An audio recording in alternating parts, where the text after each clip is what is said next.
दिल्ली में लाखों गाड़ियां हुई कबाड़।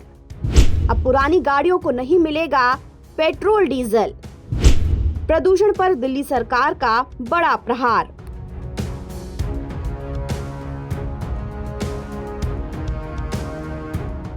अगर आप दिल्ली में रहते हैं और 10-15 साल पुरानी गाड़ियां अब तक सड़कों पर दौड़ा रहे हैं तो अब सावधान हो जाइए। ऐसा इसलिए क्योंकि दिल्ली में 1 जुलाई से पुराने डीजल और पेट्रोल गाड़ियों पर सख्ती शुरू हो रही है। अब 10 साल से ज्यादा पुराने डीजल और 15 साल से ज्यादा पुरानी पेट्रोल गाड़ियों को पेट्रोल पंप पर ईंधन नहीं मिलेगा। यानी अब ऐसी गाड़ियां ना तो सड़कों पर दौड़ेंगी और ना ही टैंक फुल करवा पाएंगी। दिल्ली सरकार ने 17 जून को इस नियम को लागू करने के लिए SOP यानी स्टैंडर्ड ऑपरेटिंग प्रोसीजर भी जारी कर दिया है। सरकार का कहना है कि ये फैसला बढ़ते प्रदूषण को कम करने के लिए लिया गया है। जाहिर सी बात है कि प्रदूषण के खिलाफ उठाए गए दिल्ली सरकार के इस कदम से आम आदमी को काफी नुकसान झेलना पड़ेगा। लेकिन अगर आप ऐसा सोच रहे हैं कि कुछ और दिन चोरी चुपके आप अपनी गाड़ी को चला लेंगे तो क्या ही हो जाएगा, तो ऐसी गलती मत करिएगा, क्योंकि इससे आपको ही नुकसान होगा। क्योंकि अगर दिल्ली की सड़कों पर कोई पुरानी गाड़ी इस नियम को तोड़ती हुई पाई जाती है तो कार मालिक पर 10,000 रुपए और 2 व्हीलर पर 5,000 रुपए का जुर्माना लगाया जाएगा।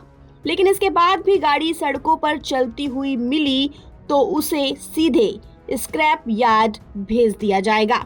इसके साथ ही दिल्ली के सभी 498 पेट्रोल पंप को ANPR यानी ऑटोमेटेड नंबर प्लेट रिकॉग्निशन से लेस कर दिया गया है। ये कैमरे 10-15 साल पुरानी डीजल और पेट्रोल गाड़ियों की पहचान करेंगी। फिर पेट्रोल पंप पर तैनात पुलिसकर्मी या ट्रांसपोर्ट विभाग की टीम इन गाड़ियों का चालान करेंगी या इन्हें सीधा जब्त कर लिया जाएगा। वहीं अगर किसी EVL यानी एंड ऑफ लाइफ गाड़ी में ईंधन भरा गया तो पेट्रोल पंप के मालिक के खिलाफ कार्रवाई की जाएगी। CAQM यानी commission for air quality management की माने तो दिल्ली में 28% प्रदूषण के लिए 10-15 साल पुरानी गाड़ियां ही जिम्मेदार हैं और BS6 के मुकाबले BS4 इंजन करीब 5.5 गुना ज्यादा प्रदूषण फैलाती है।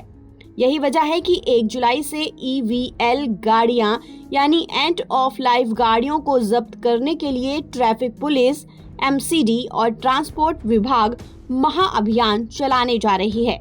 इस अभियान की वजह से 10-15 साल पुरानी गाड़ियों के मालिक अभी से ही अपनी अपनी गाड़ियों को बेच रहे हैं, क्योंकि बाद में ना तो वो गाड़ी दिल्ली में चलेगी और ना ही इसमें पेट्रोल डीजल भरा जा सकेगा और ना ही बेचने पर दाम मिलेगा, जिससे डीलर्स के पास अपनी पुरानी गाड़ी बेचने वालों की भीड़ लग गई है। तो वहीं कुछ लोग दिल्ली सरकार की इस end of life vehicle policy से नाराज हैं। लेकिन इन सब के बीच ये सवाल जरूर उठता है कि क्या अकेले दिल्ली की EVL गाड़ियों को जब्त करने से प्रदूषण उतना कम हो पाएगा जो नोएडा, गाजियाबाद, गुरुग्राम और फरीदाबाद जैसे शहरों में ये सिस्टम लागू नहीं है।